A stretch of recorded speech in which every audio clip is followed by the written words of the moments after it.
Both of you refused to accept responsibility throughout the trial and still here today, which makes my job a lot easier.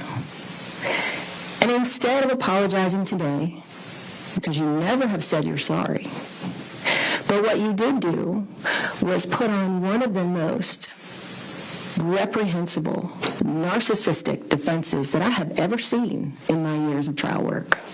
And may God have mercy on your souls, because this court will not.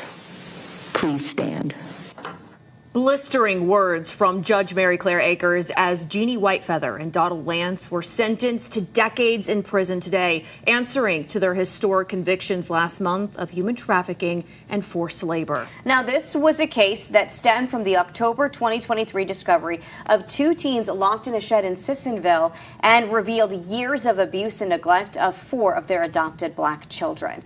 Whitefeather was sentenced to a maximum of 215 years for human trafficking, forced child labor, civil rights violations, and child abuse and neglect. Her husband, Lance, was sentenced to 160 years max for similar charges. He was found not guilty on the civil rights violations and had fewer child abuse charges than Whitefeather. This was the first time in state history that human trafficking charges were ever brought on the state level. Prosecutors were able to prove to a jury that Whitefeather and Lance brought 5 adopted black children to Sissonville in May of 2023 from Washington State, made them do manual labor, and neglected and abused them with physical punishment and a lack of basic necessities. This all while receiving adoption payments from the state of Minnesota. Kanawha County prosecutors holding a press conference this afternoon after securing the max sentence they were seeking. I am so grateful for the opportunity to work with the children in this case. They are so wonderful, so smart, so funny. They are going to do amazing things in this world, and I'm so grateful to be a part of getting some semblance of justice for them after they... Whitefeather and Lance have also been ordered to pay $280,000 each in restitution to the children. And when Judge Mary Claire Akers handed down the sentence, it came with scathing remarks as she blasted Whitefeather and Lance for their treatment of the children and their inability to take responsibility. Yes, and Anna Saunders, she joins us live now. And Anna, I mean, you were in that courtroom. What was it like when she handed down that sentence? Well, Peyton, Gina, scathing is the right word for it. And it wasn't just Judge Akers who made her feelings known. The children victims in this case were there and faced Whitefeather and Lance. Once again, the oldest teen girl looked at Whitefeather and said, "I want you to know that you are a monster." You brought these children to West Virginia, a place that I know is almost heaven, and you put them in hell. This court will now put you in yours. And may God have mercy on your souls, because this court will not. Please stand. After presiding over 3 weeks of their trial, Judge Mary Claire Akers did not hold back when she had her chance to address Jeannie Whitefeather and Donald Lance before handing down the maximum sentence possible on all of their 31 counts. But before she did that, the kids in this case, the 4 victims and even the 5th child who was considered the favorite, all gave impact statements, both spoken and by letter. And while they don't bear physical scars, it is exactly right what said and the state said, that they will bear the psychological scars of what was done to them by you, Jeannie Whitefeather, and you, Donald Lance, for the rest of their lives. The children, who we did not film, all detailed the years of abuse and labor and what impact it has had on them today, both psychologically and emotionally. The oldest teen girl even asked the judge if Whitefeather and Lance could be forced to stand with their hands on their heads throughout the hearing, similar to how Whitefeather and Lance would have the kids stand all day when they lived in Sissonville. The judge denied that request, noting the irony that it would be considered cruel and unusual for her to ask the defendants to do that in court, even though it was done to the kids in their home. Judge Akers instead opted to keep the pictures of them up as they spoke. They all said today that they're still afraid of what will happen to them if they upset someone. The kids all talked about how their lives are better now, but they will never be the same. At one point, the teen girl looked at White Feather and said, "You are the actual definition of a monster," and said that they were not just physically abused, but full out tortured. When given the chance to address the court, typically a time for apologies, Lance only said that he loved the children. White Feather said that she'd made mistakes, but never did anything to intentionally hurt them. And instead of apologizing today, because you never have said you're sorry, even though, Miss Whitefeather, you say you made some mistakes, but you're not sorry for them.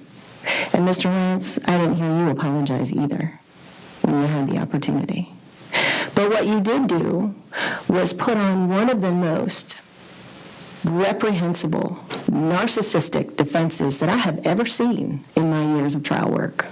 Defense attorney Mark Plants, who represents White Feather, said throughout the trial and even now she still denies any criminal responsibility. My client's side of the story hasn't changed. It really has been that they did the best they could under the circumstances and they didn't intentionally harm anybody. So I'm not surprised that they spoke their hearts, even though a lot of people disagree with it. That's their story, and that's what they've told. The children also thanked everyone who got them out of their situation, the neighbors, the deputies, the prosecutors, and now the judge. Judge Akers, in her remarks, also commending the Sissonville neighbors who repeatedly reported White Feather and Lance in Sissonville for months before their arrests. She called that the one good thing in this case. But the good in this is the people that took action here in the state of West Virginia. The good in this is that now these children are West Virginia's children and not your children.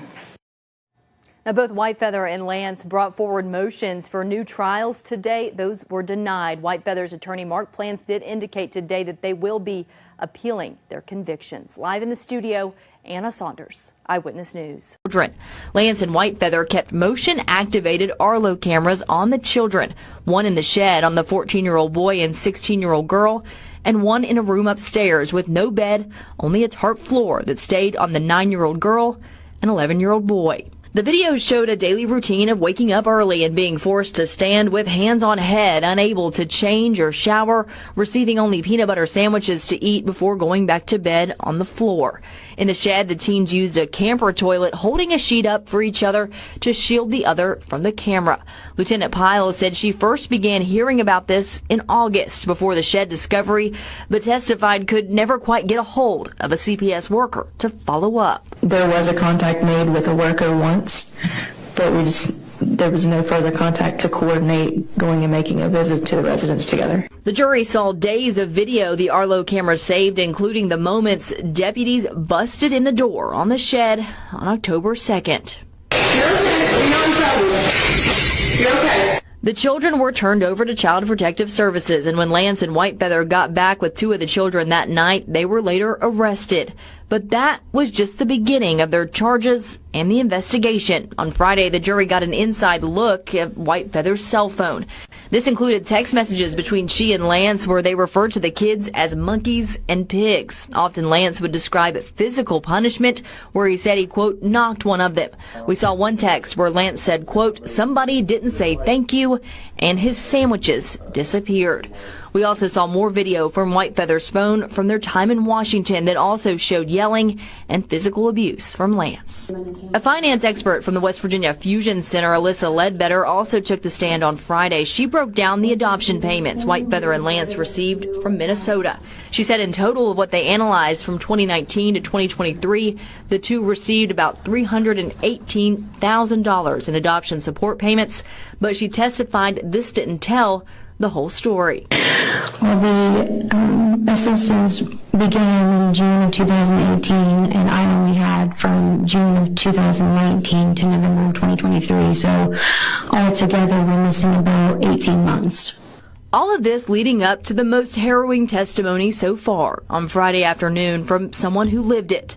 We are not allowed to film or record the victims who will testify in this case, but we're in the room as the teen girl, now 18, but 16 at the time, shared what her life was like both in Washington State and in Sissonville. She said life progressively got worse with White Feather and Lance once they moved to the ranch in Washington in 2019. This is when the outdoor labor began, she said, and the physical punishments that included hits from a PVC pipe. While under a child services investigation there in Washington, eventually they moved to Sissonville, but she did not know why. She talked about how CBS was called soon after they arrived in West Virginia, and she detailed a visit from a worker who stayed on the porch and talked to them through the screen door.